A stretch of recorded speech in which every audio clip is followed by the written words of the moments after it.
The Fed chair contender who moved the market. In today's cover story, a man from the land down under makes a hop to Chicago to march against McDonald's. Plus, are college students being tricked into credit cards? And if you haven't booked your trip to go home for the holidays, you are in for a surprise. First Business starts now. You're watching First Business. Financial news, analysis, and today's investment ideas. Good morning, everybody. It's Tuesday, September 17th. I'm Angela Miles. In today's first look, a near-record rally. The S&P 500 came within 5 points of a new all-time high. Stocks soared after Fed chair contender Larry Summers pulled his name from the race. The Nasdaq, meanwhile, was held down by Apple, which fell 3%. Gold was unchanged. Oil sold off more than $2. Regulators are set to fine J.P. Morgan $700 million over the London whale trading loss last year. AAA reports the nation has gone 1,000 days of gas prices above $3 per gallon. And at our last check, 13 people are dead following yesterday's shooting spree in D.C. Glenn Schultz of Performance Trust joins us on the show now. And Glenn, has the bond market priced in Fed tapering? Absolutely. The bond market is priced in Fed tapering. I think in the mind of the bond market, tapering is all but certain. So the question really becomes how much or what degree the tapering will occur.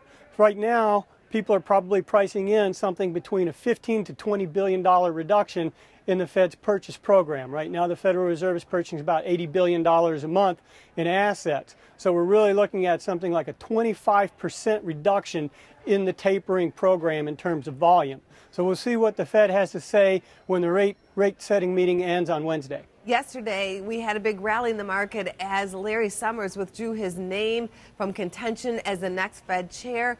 Do you expect there'll be fallout today in the market? I think there will be a little bit of fallout in the market, although his withdrawal from nomination for the chair is not all that surprising given the problems that he had at Harvard. So it would have been an uphill battle for Summers in terms of nomination or being confirmed as the head of the Federal Reserve. The next likely candidate is Janet Yellen. She was the second candidate that people were looking at, and her supporters were very vocal in public on the Hill. And I think what actually has happened is this has caused President Obama to actually begin looking even beyond the current Board of Governors. So we have heard that he's interviewed other private citizens as well for potentially consideration to the chair of the Board of the Federal Reserve. If that were to happen, that would be a big surprise for the market.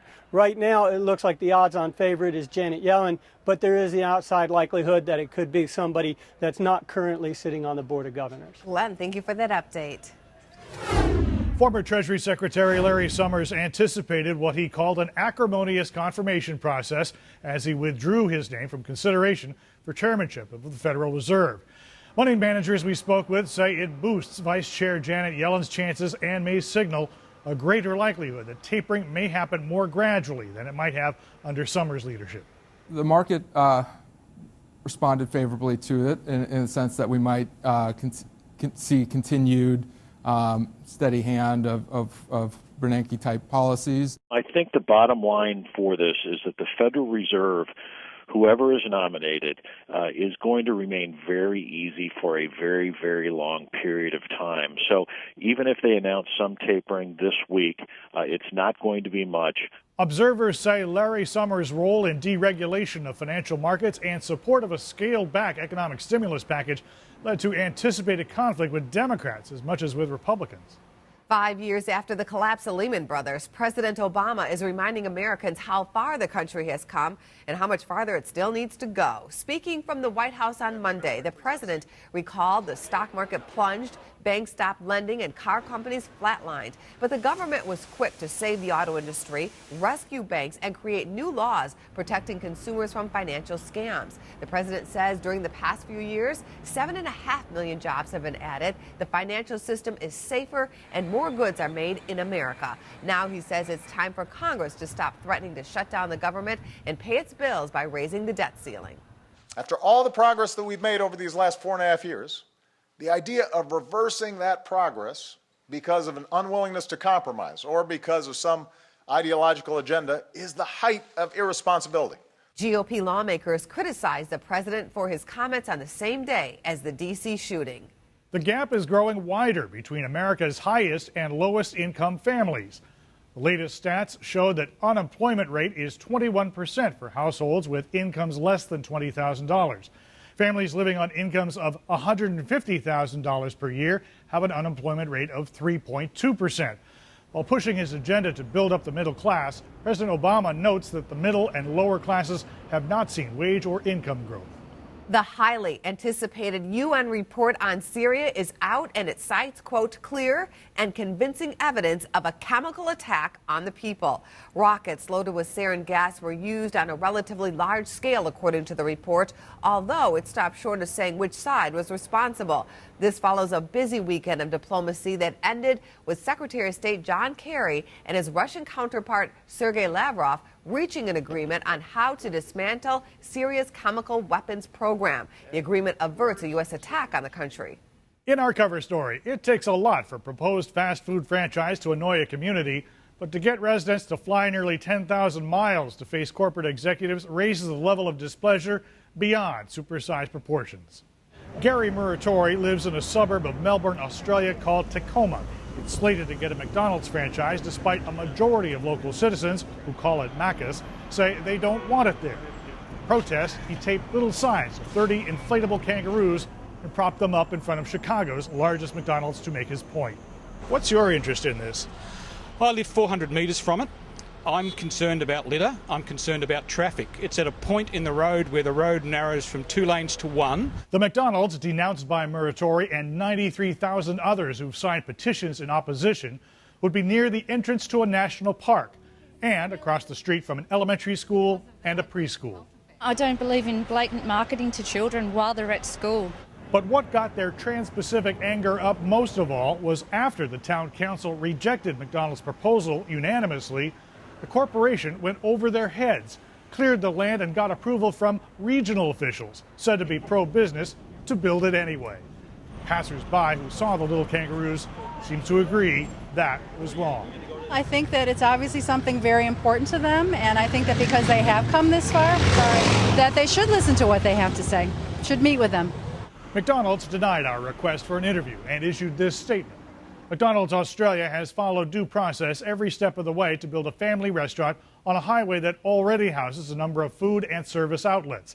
The area is appropriately zoned, and we have an approved planning permit. Wednesday, Muratori hopes to deliver his petitions to McDonald's executives in person.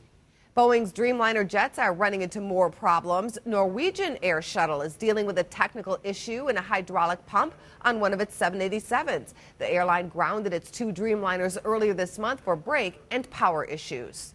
Beleaguered Sears Holding plans to secure a $1 billion loan in an attempt to lower borrowing costs. If approved, the loan would come from the chain's existing $3.2 billion revolving credit agreement. The company operates Sears as well as Kmart stores and reported a second quarter loss following weak sales. Sears shares closed higher yesterday at $61.41. The Packaging Corp company plans to buy Boise for $1.27 billion. Shares of both companies shot up on the news. Packaging Corp produces corrugated shipping boxes. That stock rallied more than 10%. Packaging will pay $12.55 per share for Boise, which makes container board and office paper. That stock advanced 26%. Together, the companies will generate a combined $5.5 billion in sales. The deal gives Packaging Corp more access to mills. Slowly but surely, the shipwrecked Costa Concordia cruise ship was set right just within the past few hours. In an engineering marvel never before attempted, the massive vessel was pulled upright inch by inch and may now be finally towed away. The billion-dollar project was undertaken by the American company Titan Salvage. The ship had been slumped on its side for more than a year and a half after running aground off the coast of Italy. The accident killed 32 passengers. Turning now to the tragedy in Colorado. Epic flooding has killed at least 7 people and more than 1,000 are missing. 17,000 homes have been destroyed. The flooding has triggered the largest civilian aerial rescue operation since Hurricane Katrina. Making matters difficult, many roads and bridges have been washed away. Crews are assessing damage. Repair costs will likely reach into the hundreds of millions of dollars. New Jersey Governor Chris Christie vows to rebuild the fire-ravaged Jersey Shore Boardwalk. Christie pledged an initial $15 million aid package for business owners affected when he met with them over the weekend. This is the second round of assistance needed by the beleaguered boardwalk. It was heavily damaged in Superstorm Sandy. The cause of the fire remains a mystery. A Saudi prince has no plans to sell his stake in Twitter when it IPOs. According to an exclusive report by Reuters, Prince Alwaleed bin Talal holds $300 billion of investment in Twitter. He expects the social media company will IPO later this year or early next year. The prince believes Twitter is just beginning to touch the surface of its success. Tablets continue to gain ground against PCs and are quickly becoming the computer of choice. In fact, more tablets will ship in the fourth quarter than PCs, according to new research from International Data Corporation. The IT strategies company went on to say that tablets will outsell PCs by 2015. The overall smart device market is expected to grow by more than 10% in 2013.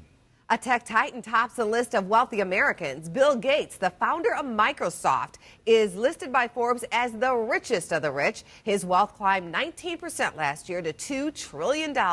Rounding out the top five, Warren Buffett at $58 billion, Larry Ellison at $41, and the Koch brothers at $36 billion each. Well, here's the economic calendar for today at CPI, the TIC flows, and NAHB housing market index. On the earnings calendar, watch for Adobe Systems and Cody.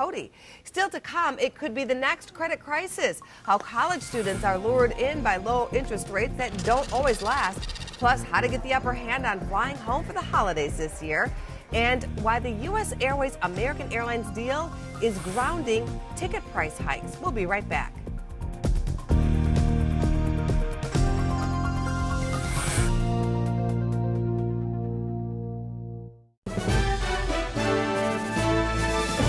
Airlines are now being held to higher standards and fuel efficiency. A new report card by the International Council on Clean Transportation ranks Alaska Airlines as the best in its efforts to be green, followed by Spirit, Hawaiian, Continental, and Southwest Airlines.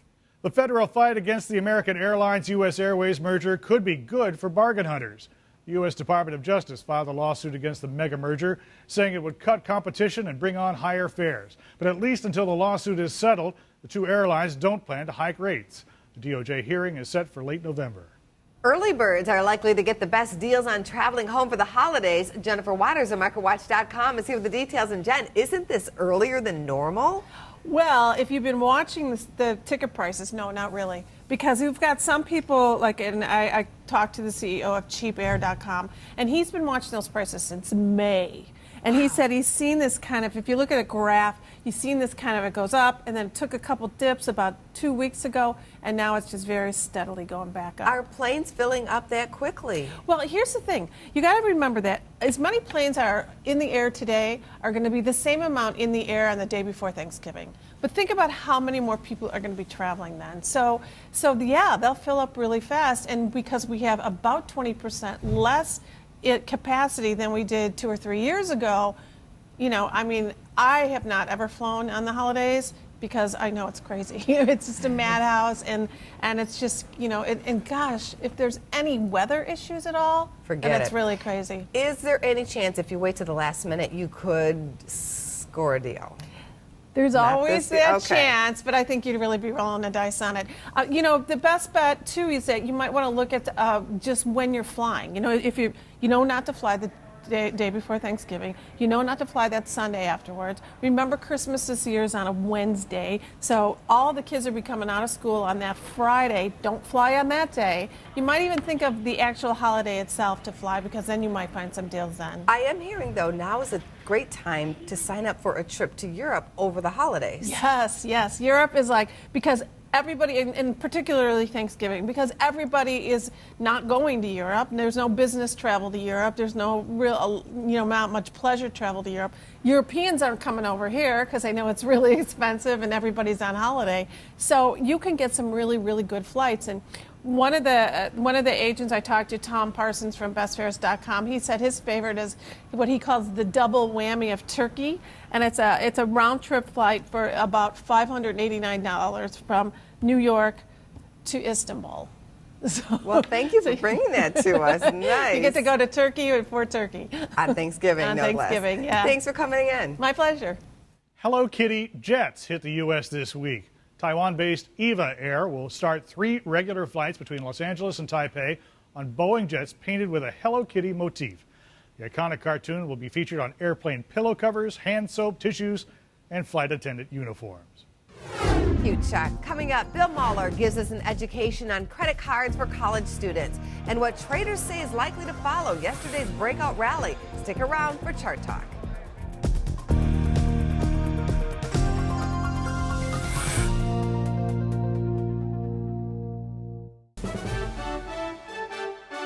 First Business, your source for financial news, analysis, and today's investment ideas.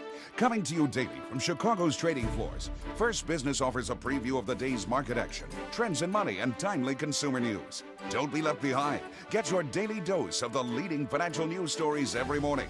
It's your money. Watch where it goes. Watch First Business.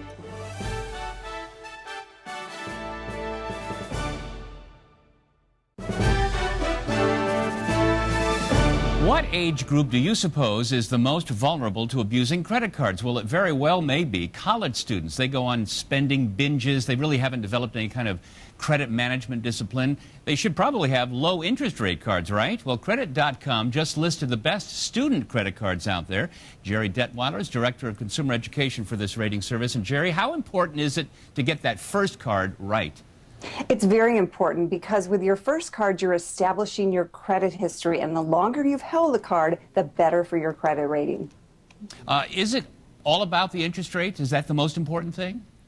Interest rates are important. I mean, certainly rewards are great. And if you're responsible with your card and you hold on to it for a long time, you're going to want more than just a plain vanilla low interest rate credit card. But at the same time, students have to be really careful about not getting into the trap that's so easy for any of us to fall into, which is you're spending more than you should to earn rewards, and then you end up paying a lot in interest. All right. Well, Credit.com did this research out there. Give us the top of the top for the best student cards. We found the third best student card in our rankings is the Capital One Journey Rewards card. And the interest rate is moderate. Depends on your credit history, what you'll earn. You'll also earn rewards with this card. It also has no foreign transaction fees. So this is a good card if your student plans to travel abroad during their college years. Number two? Bank America has a cash rewards credit card for students. This one also offers rewards, has no annual fee. And again, your interest rate is going to vary depending on your credit history. So you want to make sure that you don't end up paying a lot in interest if you're carrying balances. All right. And Credit.com has recommended what as the top card? The top card we chose was the Citi Forward card, and this card is a nice card because it offers rich rewards, including one that I think a lot of students may be paying for right now, which is mobile phone protection. If your phone is lost or stolen, they will reimburse you with a $50 deductible. It also has a reward for maintaining good behaviors. So if you pay on time and stay below the credit limit, you can actually earn an interest rate reduction of up to 2%. All right, and you've got all of this ranking and the information behind it at Credit.com. Jerry Detweiler, thanks so much. Thank you. Thanks, Bill. Still ahead, will the summer's rally last or take a fall? Chart Talk is next.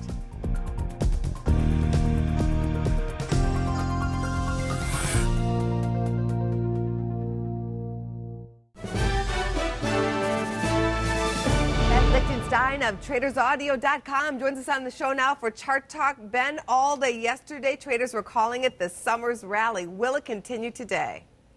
Oh, what a good question. Well, actually, we saw some energy to the downside yesterday. The S&Ps, the NASDAQ down, the Russell after starting very much positive territory, news-related type activity in the overnight session Sunday headed into Monday.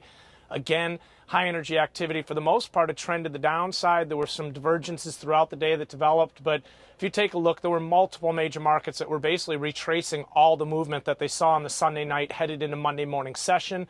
Talking gold, talking the bonds, for the most part the dollar as well. Really across the board, basically just retracement yesterday. As a trader, do you have to stay on your toes here? We saw a similar situation with the Osama bin Laden capture.